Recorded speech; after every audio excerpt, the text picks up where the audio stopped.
I'm going to give you the only hiring framework you will need in 2025. The exact framework we use to hire over 2,000 people from over 40 different countries. Most founders throw a random job post online and then wonder why they keep hiring B players who drain their time, money, and energy. The truth is, A players don't just apply. You have to know exactly who you need, where to find them, and how to test them before payroll hits. In this video, you're gonna learn 1, define roles that attract killers and repel time wasters. 2, filtering and testing candidates before wasting any time on interviews. And 3, onboarding properly so you can get the fastest results. Follow this and you'll never waste another dollar on the wrong hire.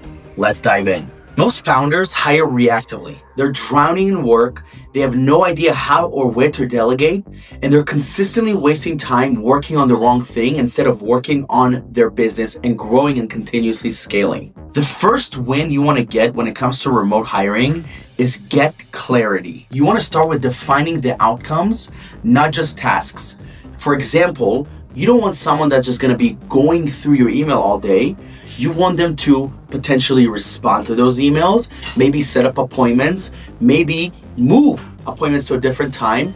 Whatever that case is, for example, if that was for an executive assistant, do not just give them tasks, because these people, and A players specifically, are not just task takers, they are task owners, which means that they own the task and they look forward to knowing what the outcome is going to be and what is their KPI. That is how an A player thinks. It's not just about getting the job done, but it's how it got done, why it got done, and how it can get done even better. Another example of this would be if you hire a social media manager and you want them to help you with posting content, getting higher engagement, getting more comments, helping you with script writing. Maybe they also edit videos. So the opposite of that would be post an Instagram video. That is an order taker, right? Rather than post an Instagram video that's going to generate X amount of views that can help us get X amount of leads. And with that, we're gonna send those leads to the appointment center to get on a call and potentially schedule them for an appointment with our sales team, right? That is an actual outcome that can happen whenever you hire an appointment setter, okay? Or specifically a social media manager. The next thing is the scorecard. And you can look at the scorecard similarly to the outcome, except you can get a lot more detailed about the KPI and other things. I like to use the scorecard as a KPI guide to give people an expectation and really myself before I hire anybody. Because after this is the non-negotiables. You want to create a list of your non-negotiables. So here's a great example. So sometimes a non-negotiable could be their English speaking level, right? For example, if I have a closer or a setter, I don't want them to be able to not speak English almost fluently. But my video editor or like a project manager, yes, they have to have high-level English comprehension, but if they have a very thick accent and I can still fully understand them and they fully understand me, I don't really care that they have a thick accent. Where if someone gets on the phones and they're speaking to American business owners or American customers that are not used to a very thick accent, is going to throw off that market and it's going to derail and hurt the business, right? Now, if you hire someone that has a thick accent and nobody understands them and it's hard for them to understand anything, that's also bad. Right? So what is the level of English comprehension you're looking for? Because when you hire virtual assistants or offshore talent, it is super duper important for you to have an understanding of, number 1, different roles have a different level of English expectation and need. And number 2, what is the day-to-day of this person going to look like? Is it going to be on sales calls? Is it going to be setting appointments? Is it going to be doing customer service? Because if it's not, someone with a thick accent that has great English comprehension, it doesn't really matter if they have an accent or not. So the next part to this is where so many founders make mistakes and talk to the wrong candidates and waste so much time, whether it's blasting different platforms or truly speaking to candidates who never truly interested them. It's almost like going on a date with someone that you are absolutely not attracted to, has a horrible personality, and you hate everything about her or him. That would be insane, right? So we want to make sure that we start analyzing and strategizing around what happens here so that way we can avoid this. And the only people we ever talk to are truly qualified candidates. Is everybody going to be 100,000% qualified and going to be perfect? Absolutely not. If you expect perfection, expect failure. So firstly, you want to make sure that if you're using different platforms, that you're not just using one platform. For example, don't only use LinkedIn, even though LinkedIn is great.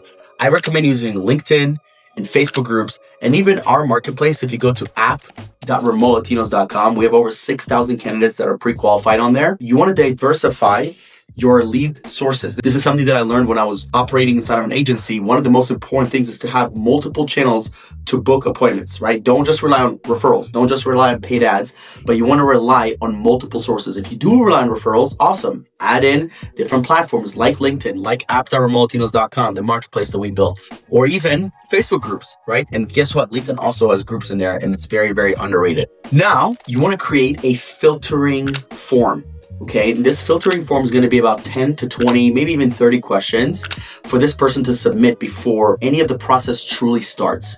And this is going to start with basic information down to specific questions about the industry, experience, anything else that you want to know. It's almost like you're pre-qualifying them before you get on the call. Now, doing this part probably takes the most amount of time, but this is the part that will save you the most amount of time. And if you don't have the time to do this right now and you would rather just outsource this completely, this is exactly what we do at Remote Latinos. We actually have been able to pre-vet over 50,000 applicants in the last several years, which is why we've been able to hire over 2,000 people out of that list. So if you're looking to bring in an A player to your company and now go through this whole process I'm about to go through with you, then this is exactly what you want to do. You want to go to remotelatinos.com, schedule a call with our team, and let us help you find your next offshore team member. Inside of this filtering, the last two things that this person has to do after they finish the questionnaire is they want to submit a video that's going to be between 60 to 180 seconds, so just a couple minutes, talking about themselves, their experience, their resume, why they're a good fit. I usually create about 5 to 10 questions that they have to answer. They have to answer these questions on the video so I can actually see them. I can hear their English. I can see their setting, and I'm excited, right? The more professional the video is, the more likely they're someone that I potentially would want to do business with.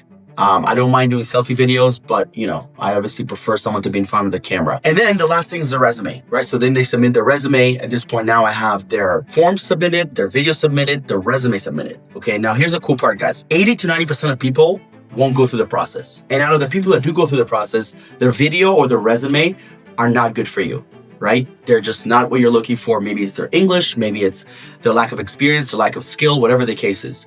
So you're literally filtering out so many people by doing this. And let's say you have 5 people go through this. Well, now you have 5 people that are serious. You have 5 people that you feel like are a good fit. And before you interview them, what you want to do is you want to create 2 tests. One of the tests is already created for you. It's a personality test. I recommend doing DISC assessment or 16 personalities. It takes about 10 to 15 minutes to complete both, and it gives you a little bit of more perspective about this person. I don't die on this hill, but I do recommend doing it just to find out a little bit more about this person. It's something that you can address on the interviews if they do it. The next one is the skill test. This is by far the most important thing. I recommend doing a skill test based on the last 30 days of their work. So for example, if they're an appointment setter, I'm gonna look at what does an appointment setter do in my company, and I'm gonna create a skill test around this. If I'm hiring an executive assistant, what is an executive assistant already doing in my company? And I'm going to create something around this skill test, right? You can talk to ChatGPT and you can create skill tests, and ChatGPT will give you a lot of different maybe scenarios, maybe ideas for you to be able to craft something that makes sense. Do not just create a random skill test that has nothing to do with your current job and your current company, right? It might be an executive assistant test, but if they're never going to do this with you, what a waste of your time and their time. Have them do something that actually makes sense. Here's another example. When I'm hiring a video editor, I have them edit an actual video that I'm going to use, right? Maybe I've already used it in the past, but I'm going to use this video. I didn't just create some BS video, me talking about something that doesn't matter with business-wise. I have created so many different business videos, and I have them recreate it, or I should say edit it, whether it's short form, long form, and usually a skill test should not take more than an hour. Hiring isn't the end. It's the beginning. The ROI comes after they sign. So before we get into one of my favorite plans to go over with you guys, I want to go over the onboarding plan because it's super important, super crucial that we onboard this person properly. We like to do 2 onboardings in our company. One is a role onboarding and one is a company-wide onboarding. Company-wide onboarding is for every person that ever gets onboarded. However, role, while we have it for every single department, it is very role specific. It is where this person gets to shadow who's going to be either their manager or the person that's going to be training them. It's a very important, intense onboarding because this is where we go over everything they need to know about the role. And on this onboarding is where we create the 30, 60, 90 game plan. Because although they're here and I'm excited that they're going to be a part of our company, but we now have to set clear, crystal clear expectations with them about how things are going to go, what is about to happen. Okay. And I tell them very clearly, like, look, you're here and I want you to stay here until you've proved yourself here. Over time, everything's on a month-to-month basis. Just like I have to level up the company as a CEO. I have to bring in cash. I have to find new partnerships. I have to invest as much as I can into this company. I expect the same from you. The difference between you and me is that you only have to worry about your job and your day-to-day. I have to worry about everything and everyone. Now, thankfully, we're at a level where I have leaders and I have people to help me. But overall, I have $50,000 per month in payroll that I have to account for every single month, no matter what. Some people celebrate getting the job more than keeping the job, rather than actually getting the job done and improving the role and hitting their KPIs and going above their KPI and going above and beyond and really, really crushing it. On a regular basis, we're going to be doing check-ins, we're going to be doing trainings, we're going to be having reporting every day. We have end of day reports, end of week, and end of month reports on a regular basis. And this is where I get to see what this person's like. And in the first week, we have very simple guideline. It's normally training, obviously they do the onboarding, they understand what we're doing and what's going to be happening here over the next several months. Because as we enter week 2 and week 3, I expect them to start doing the job and I expect them to start hitting some KPIs.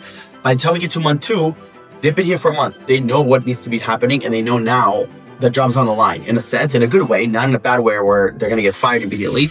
But now it's where the pressure starts, because the first month there's really, I don't want to say there's no pressure, but there's a lot less pressure. The most pressure was during the interviews. And then now you got the job, you're just training, as long as you show up and you take notes and you do what you're supposed to, which is not hard, you're going to be fine. It's month 2, month 3 is when things really start kicking in, and that's when the reporting comes in. So guys, here's the thing. I went over a lot.